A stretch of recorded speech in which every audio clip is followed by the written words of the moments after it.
এই হাই, কেমন আছেন আপনারা সবাই? আজকে কেন জানি একটু কনফিডেন্সটা কম পাচ্ছে, বুঝছেন?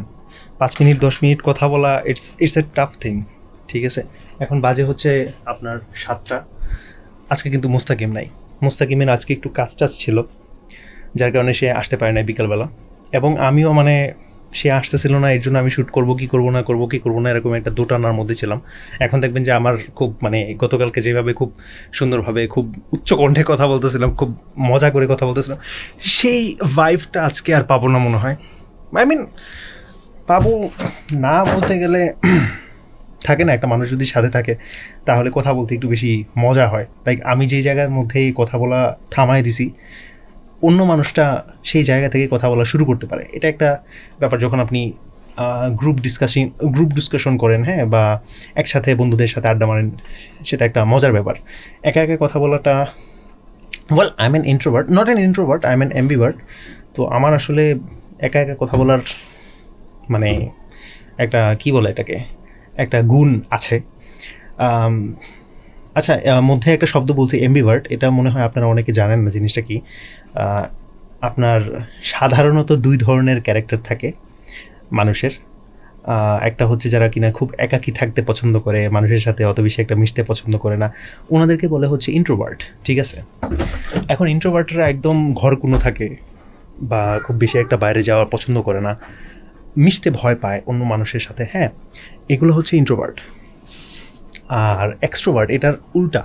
ঠিক আছে, এক্সট্রোভার্ট মানে হচ্ছে যারা কিনা সঙ্গ পছন্দ করে, যারা কিনা মানুষের সাথে মিশতে পছন্দ করে, মানুষের সাথে আড্ডা দিতে পছন্দ করে, এটা হচ্ছে এক্সট্রোভার্ট। এখন ইন্ট্রোভার্ট এবং এক্সট্রোভার্টের মাঝামাঝিতে আরেকটা ক্যাটাগরি থাকে, ওইটাকে বলে হচ্ছে অ্যাম্বিভার্ট। এখন অ্যাম্বিভার্ট মানে হচ্ছে যেটা বললাম আমি, ইন্ট্রোভার্ট আর এক্সট্রোভার্টের মাঝামাঝি। ওরা একাকীও থাকতে পারে এবং তার সাথে সাথে মানুষের সাথেও থাকতে পারে। ইটস লাইক, এটা হচ্ছে আমার ক্যাটাগরি, যে আপনি যদি আমাকে 24 ঘন্টা কোনো একটা, 24 ঘন্টা না, লাইক আপনি যদি আমাকে 1 সপ্তাহ কোনো একটা জায়গার মধ্যে বন্দি করে রাখেন, খাবার পানি দিয়া, একটা কাগজ দিয়ে দিবেন, একটা কলম দিয়ে দিবেন, আমি ওই জায়গাতে ছবি আঁকতে আঁকতে সারা সপ্তাহ পার করে ফেলবো, নো প্রবলেম। ঠিক আছে, আমি একাকি থাকতে পারি। এটা হচ্ছে ইন্ট্রোভার্টদের লক্ষণ। আবার এক্সট্রোভার্টদের লক্ষণ হচ্ছে যখন আপনি আমাকে বাজারের মধ্যে দিয়ে দিবেন, বাজারের মধ্যে দেখবেন একটা অপরিচিত মানুষ, ওর সাথে আমি আড্ডা মারা শুরু করছি, যে ভাই কী অবস্থা, কেমন আছেন, কি গরম পড়ছে দেখছেন, হ্যাঁ, কাঁঠালের গন্ধে মানে পুরো এলাকা মোমো করতেছে। ঠিক আছে, মানে এটা হচ্ছে এক্সট্রোভার্টদের গুণ। তো এক্সট্রোভার্টদের সঙ্গর সাথে মিলেমিশে থাকার যে একটা গুণ থাকে, সেটাও নিয়ে নিলাম। আর ইন্ট্রোভার্টদের যে একাকিত্বের ভিতরে থাকার যে মজাটা, ওইটাও নিয়ে নিলাম। এটা হচ্ছে অ্যাম্বিভার্ট। ঠিক আছে, দুইজনের কম্বিনেশন বলতে পারেন, ঠিক আছে, ব্রিড বলতে পারেন। তো অ্যাম্বিভার্টদের মজা হচ্ছে গিয়ে মানে ওরা যে কোনো সিচুয়েশন এনজয় করতে পারে। লাইক একাকী আছি, এই একাকিত্বের মধ্যেও আমি মজা খুঁজতেছি, হয়তো একা একা মুভি দেখতেছি, গল্পের বই পড়তেছি, হয়তো এই যে আপনাদের সাথে কথা বলতেছি ক্যামেরার সামনে। আর যদি বাজারের মধ্যেও চলে যাই, ওই জায়গার মধ্যে কোনো না কোনো মানুষের সাথে আমরা কথা বলছি। ইটস নট নেসেসারি দ্যাট ওই মানুষটা আমার পরিচিত হতে হবে, এরকম কোনো কথা কিন্তু নাই। মানুষটা অপরিচিত, আমি কিন্তু খুব মজা করে ওনার সাথে কথা বলতেছি, আড্ডা মারতেছি। উনি আমাকে জীবনে কখনো দেখে নাই, আগামী 1 ঘন্টা পরে উনি আমাকে জীবনে কখনো আর দেখবেও না, বাট ওনার সাথে কথা জমায় ফেলা, এটা একটা আর্ট। এটা যারা আপনারা একটু মানে ইন্ট্রোভার্টরা হয়তো আমার কথা মোটেও রিলেট করতে পারবে না, এটা কীভাবে হতে পারে যে একটা অপরিচিত মানুষদের সাথে কেমনে কথা বলা যায়। মেবি এই চ্যানেলের মধ্যে যদি সাবস্ক্রাইব করে রাখেন তাহলে হয়তো ভবিষ্যতে দেখতে পারবেন। আমরা বাইরে গিয়ে ভ্লগ টকও করবো, শ্যুট টুটও করবো। অ্যান্ড বাই দ্য ওয়ে আপনারা কি খেয়াল করছেন, আমাদের চ্যানেলের নাম কিন্তু একটু চেঞ্জ হয়ে গেছে। গতকালকে আমাদের চ্যানেলের নামটা ছিল ANM ভ্লগ, তো ওই নামটা আমরা চেঞ্জ করে ANM টক রাখছি। কারণ আমরা 3জনের মধ্যে কেউই আসলে বেশি একটা ঘর থেকে বের হয় না। হ্যাঁ, মুস্তাকিম বের হয়, অপুও ঘোরাঘুরি করে অ্যাকচুয়ালি, কিন্তু আমরা একদম প্যাশনেটলি ওই ভ্লগিংটা করি না, মুস্তাকিম বাদে প্যাশনেটলি ওইভাবে ভ্লগটা করা হয় না। এখন আমরা কথাবার্তা একটু বলতে পারি, একটু টুকি করে কুটুর করে কথা বলে ফেলতে পারি।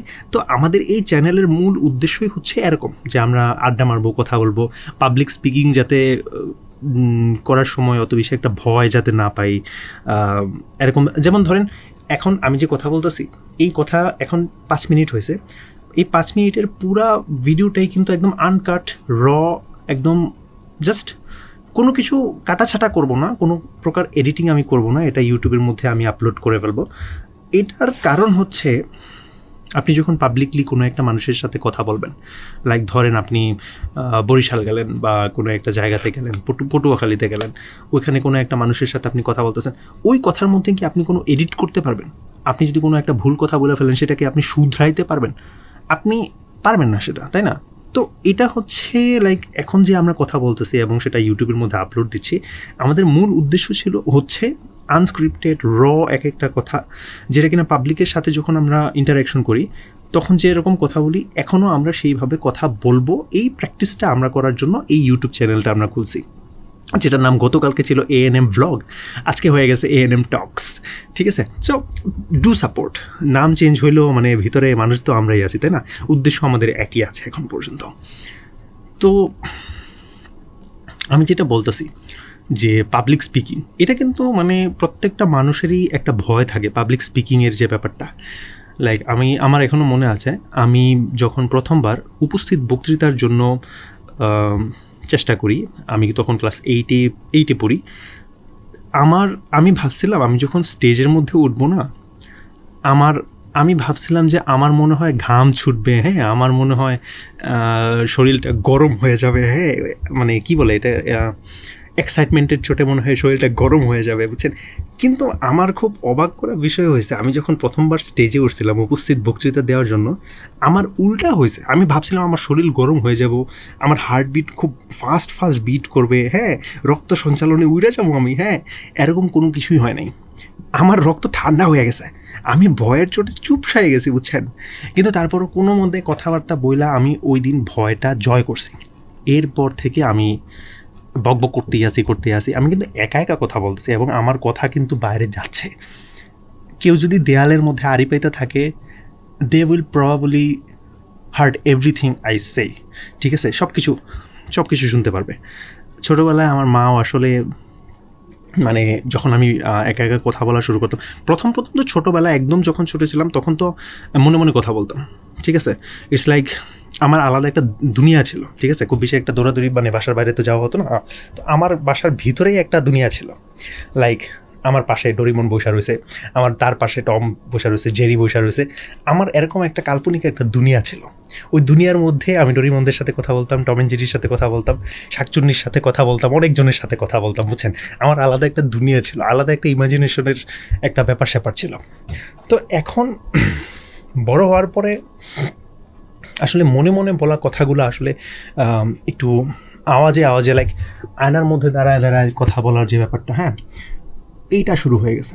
কারণ এখন আমি আয়নাতে দাঁড়ায় কথা বলতে পারি, পাবলিক স্পিক করতে পারি, এবং আমারও একটা উদ্দেশ্য আছে। আমার কিন্তু বাই দ্য ওয়ে, আমার মোস্তাকিমের এবং অপুরও আমাদের কিন্তু একটা উদ্দেশ্য আছে যে আমরা পৃথিবীর 192টা দেশই ঘুরবো। ঠিক আছে, যদিও আমাদের কাছে টাকা নাই, যদিও আমাদের কাছে আমার পকেটের মধ্যে 10 টাকাও নেই, কিন্তু স্বপ্ন, যেদিন স্বপ্ন দেখা ছাইড়া দেবো, স্বপ্ন যদি না দেখি তাহলে মানুষ কেমনে, তাই না?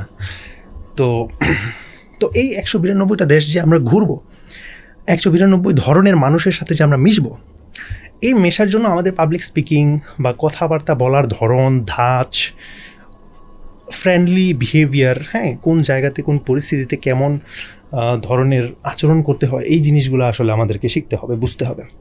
তো আমরা আসলে ওই জন্যই চেষ্টা করছি কথাবার্তা বলার। এখন যদি আজকে মুস্তাকিম থাকতো এবং অপু থাকতো তাহলে অ্যাকচুয়ালি ভালো হতো। আচ্ছা, বাই দ্য ওয়ে, এটা কিন্তু আমাদের যে কথাবার্তাগুলো, এগুলো কিন্তু অনেকটা মিনি পডকাস্টের মতো, তাই না? যে আমরা জাস্ট 5 মিনিট 10 মিনিট কথাবার্তা বলছি। একটা পডকাস্ট যদি 1 ঘন্টার হয়, ওইখান থেকে কিন্তু আরও 10-20টা শর্টস বা কাট করা অংশ ইউটিউবাররা বা ক্রিয়েটররা ছাড়ে। কিন্তু আমার এখানে কিন্তু 10 মিনিট, এটা কোনো কাট করা অংশ না, এটা একদম সলিড। এই আগের যুগে আপনার যখন পডকাস্ট ইন্ডাস্ট্রিটা গ্রো হয় নাই, এর আগে কিন্তু রেডিও জকি ছিল, মানে যেটাকে আমরা আরজে বলি। আরজেদের কাজটাও আমার খুব মানে কি বলে, খুবই এক্সাইটেড করতো, কারণ আরজেদের কিন্তু এডিট করার কোনো সুযোগ নেই। ওরা লাইভে একদম অনলাইনে না, লাইক রেডিওতে কথা বলতো, এর ভিতরে জাস্ট অ্যাডভার্টাইজ দিতে পারতো, এর ভিতরে জাস্ট গান ছাড়তে পারতো, দ্যাটস ইট। আর লাগাতার জাস্ট কথা বলো বলতে থাকো। আই মিন ওয়াও, আরজেদের আলাদাই একটা সাহস আছে বা একটা ব্যক্তিত্ব আছে। ঘামে যেতেছে, আজকে সারাদিন ছিল না কারেন্ট, সারা সকাল ছিল না কারেন্ট, কোনো মতে আইপিএস দিয়ে ব্যাকআপ যে ছিল সারাদিন, ইটস এ গুড থিং। যুদ্ধের কারণে বা বিভিন্ন কারণে আসলে কারেন্টটা আসলে থাকা হচ্ছে না, সামনে নাকি আরও খারাপ অবস্থা হবে। I don't know, wishing you guys যে আপনারা যাতে খুব বেশি একটা ঝামেলার মধ্যে না পড়েন। I am wishing you that আপনারা ভালো থাকেন, আমরা সবাই ভালো থাকি, যুদ্ধ টুদ্ধ শেষ হোক। যুদ্ধের আপডেট সম্পর্কে আমার জানা উচিত। আমার না একটা সময় ছিল যখন আমি বাংলাদেশ ও বিশ্ব পরিচয় বা গ্লোবাল পলিটিক্স এইসবের মধ্যে কোনো আগ্রহ ছিল না, এখনও নাই। আমি ভাবতাম যে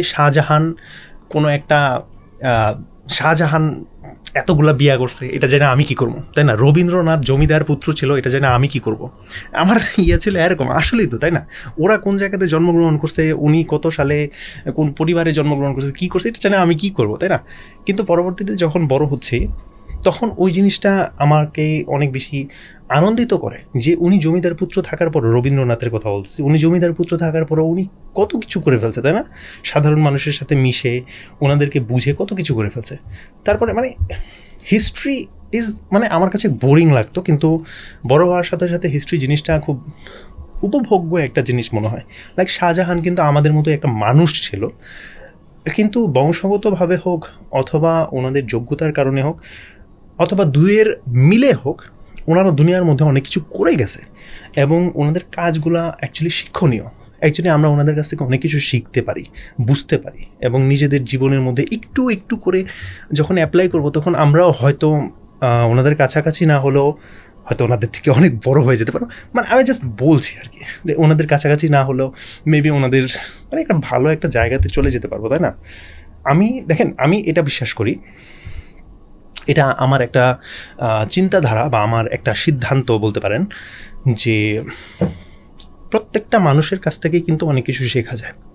প্রত্যেকটা মানুষ, আই মিন ইট, একটা ভিক্ষুকের কাছ থেকে অনেক কিছু শেখা যায়, কারণ ওই ভিক্ষুকের একটা জীবন শৈলী আছে, একটা জীবন ধারা আছে। উনিও কিন্তু একটা জীবন, ওনার বয়স যদি হয় 40 বছর, এই 40 বছরের জীবনে কিন্তু উনি অনেক কিছু দেখছে যেটা কিনা আপনি দেখেন নাই। তো ওনার কাছ থেকে ডেফিনেটলি অনেক কিছু শেখার আছে। সে ভিক্ষুক হোক, রিক্সা চালক হোক, একটা প্রতিবন্ধী হোক, একটা বোবা কালা মানুষ হোক, যে কিনা খুব বেশি চোখে দেখে না, কানে শোনে না, কথা বলতে পারে না, সেই মানুষটার কাছ থেকেও একটা আলাদা জিনিস শেখার থাকতে পারে, ঠিক আছে? কারণ সে কীভাবে দুনিয়াটাকে সেন্স করে, এক্সপিরিয়েন্স করে, সেই জিনিসটা যদি সে কোনোভাবে ইশারাতেও আমাদেরকে বুঝাইতে পারে, we actually can learn so much things from him or her.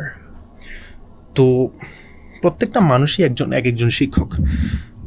তবে এর উল্টা দিকে আরেকটা ব্যাপার আছে, যে আপনি ওর কাছ থেকে শিখতে পারছেন কি পারছেন না, এই জিনিসটা ডিপেন্ড করে অ্যাকচুয়ালি আপনার ডেডিকেশনের উপর।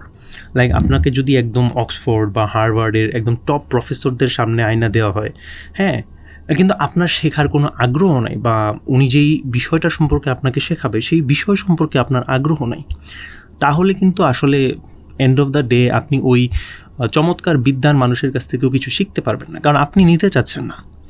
আর অন্যদিকে কোনো একটা ভিক্ষুকের কাছ থেকে আপনি বুঝতে চাচ্ছেন ওনার জীবনটা কীভাবে যাপন করছে, এই জিনিসটা আপনি শিখতে চাচ্ছেন ওনার কাছ থেকে কোনো কিছু। তো আপনার ডেডিকেশনের উপর বা আপনার নিতে চাওয়ার ব্যাপারের উপর আসলে ডিপেন্ড করে যে আপনি কতটুকু বা কত সুন্দরভাবে একটা শিক্ষা নিতে পারবেন। তো এর জন্যই দেখা যায় যে অনেক মফস্বলের ভিতরে থাকা, অনেক গভীরে থাকা কোনো একটা স্কুল থেকেও দারুণ ব্রিলিয়ান্ট সব স্টুডেন্ট দেশের খুব দারুণ দারুণ জায়গাতে কাজ করার সুযোগ পায়। আসলে ওইসব স্টুডেন্ট যারা হয়তো জীবনে খুব বেশি একটা সুযোগ পায়ও নাই, কিন্তু সুযোগ না থাকার পরও ওরা খুব দারুণ দারুণ কাজ করে গেছে, খুব সুন্দরভাবে পড়াশোনা করে, খুব সুন্দরভাবে জ্ঞান অর্জন করে জীবনটা শুধরে ফেলছে, জীবনটা গুছাইয়ে ফেলছে, দেশের জন্য, দশের জন্য কন্ট্রিবিউট করা শুরু করছে। এটা আপনার বা একটা মানুষের নিতে পারার উপর বা নেওয়ার ইচ্ছার উপর ডিপেন্ড করে। সো আমার মনে হয় যে সবার ভিতরেই একটা ক্ষুধা থাকা উচিত। যেই দিন এই ক্ষুধাটা মারা যাবে, কোনো কিছু বা নতুন কিছু জানার বা শেখার বা করার এই ক্ষুধাটা যেদিন মারা যাবে, ওই দিন হয়তো আমরা দাঁড়ায় থাকলেও আমাদের মনটা বা অন্তরটা বা ভিতরটা হয়তো মারা যাবে। তো ওই শেখার ব্যাপারটা আসলে কখনো বন্ধ করা উচিত না। ওইটাই আমাদের ভিতরের কি বলবো অস্তিত্ব, ঠিক আছে? কারণ মানুষকে নাকি ভাগ করলে মান এবং হুশ এই দুইটা শব্দের সমন্বয়ে এই মানুষ শব্দটা গঠিত হয়েছে। তো মান মানে সম্মানের ব্যাপারটা এবং হুশের ব্যাপারটা, হ্যাঁ, হুশ মানে হচ্ছে চিন্তা ভাবনা করতে পারি এরকম একটা সত্তা হচ্ছে আমরা। তো আমরা যেদিন চিন্তা ভাবনা করা বাদ দিয়ে দিব বা নতুন কিছু জানার ইচ্ছাটাকে যেদিন বাদ দিয়ে দিব, ওই দিন আমরা আসলে আর মানুষ থাকতে পারবো না। হ্যাঁ, মানে এর জন্যই আমাদের জানাশোনা করা উচিত, শেখা উচিত। আমি এই যে লাস্টের মধ্যে এসে আমি এমনিতেই ফালতুগিরি কথা বলতেছি, মানে আমি আগেই বলছি যে এই চ্যানেলের মধ্যে ভিডিওগুলো থাকবে একদম আনস্ক্রিপ্টেড, আজকে কোনো টপিক ছিল না। এখন যদি মোস্তাকিম থাকতো তাহলে হয়তো সে আমার হাত থেকে ক্যামেরাটা নিয়ে ও নিজের মতো করে আরও কিছু টিপ্পনি দিত, আরও কিছু কথা বলতো, কিন্তু আমি একা কথা বলতেছি, তারপর 16 মিনিট হয়ে গেছে। মাই গুডনেস গাইস, আজকের জন্য আপাতত এতটুকু শেষ করি। হ্যাঁ, আগামীকালকে আজকে তো এটা হচ্ছে ভিডিও নাম্বার 2, আগামীকালকে কথা হবে, কেমন? বাই।